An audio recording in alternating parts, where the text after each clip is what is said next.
fly for the beginners is a woolly bugger. In fact, that's where this whole program, the Bitterroot Buggers, started. The first class 20 years ago called themselves the Buggers, and it was after this fly.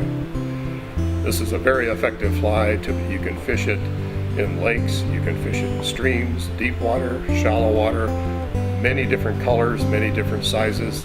It represents other fish, it represents leeches, a variety of things that trout like in the water. And feel free to change colors. Try reds, yellows, olive color. They all work. If you want, you can put a bead head in front to help sink it. Just a terrific fly. We're going to be tying this as a black woolly booger today. And we're going to use size 6 hook. You want to have, when you put it in your vise, you'd like to have this shank parallel to the ground. And there's the barb right there. We need to see the barb. Remember, we talked about if you want to make it barbless or not, this would be the time to take the barb off if you want, or just pinch it down.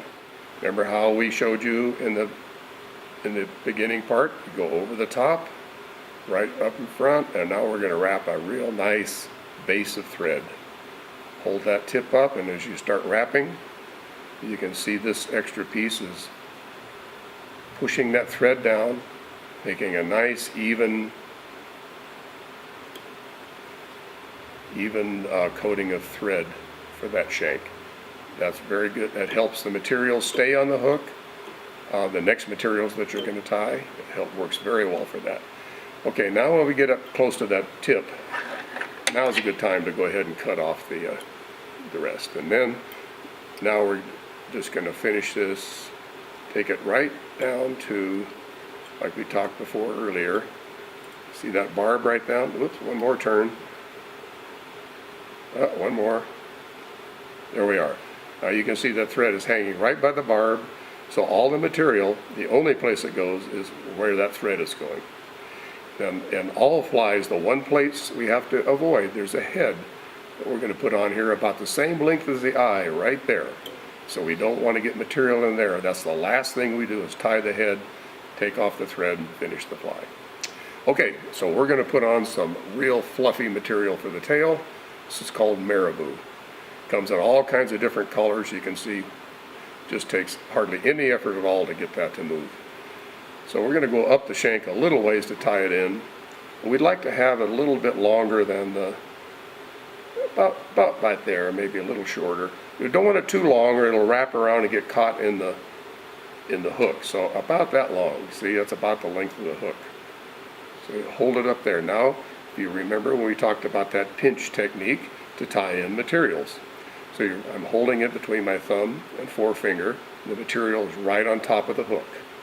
As we said then, and you'll see all the rest of the flies, every time we have to keep that material on top of the hook. So we're going to make that one, bring the thread up loosely by the thumb, just past the finger, and don't pull yet. So that's one.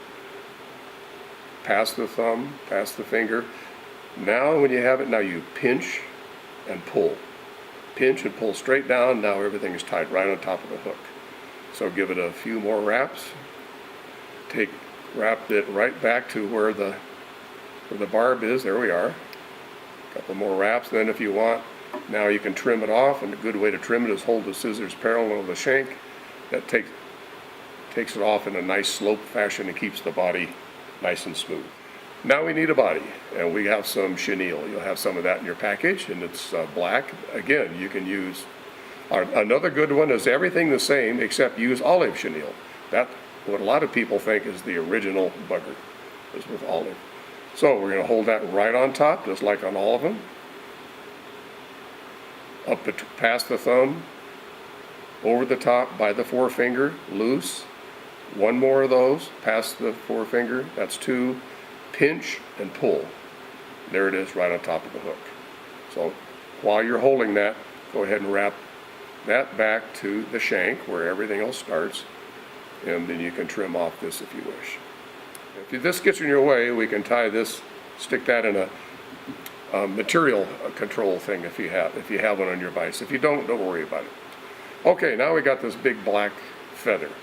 So we're going to tie that in. We don't need all this stuff up here, so we'll just cut off some of that. And we're going to tie this in by the tip.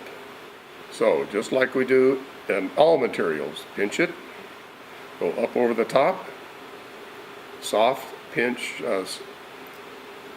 holding the material, one soft loop, second soft loop, pinch and pull.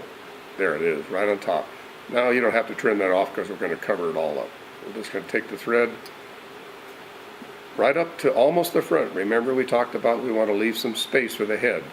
That'd be just about the right amount of space for the head. Now we're just going to leave this hackle aside for a minute and take our chenille again and start wrapping it forward to make the body. Look at how fuzzy that is. Doesn't that look buggy? 1, 2. Just wrap them right in front of each other. Nice wraps. 3.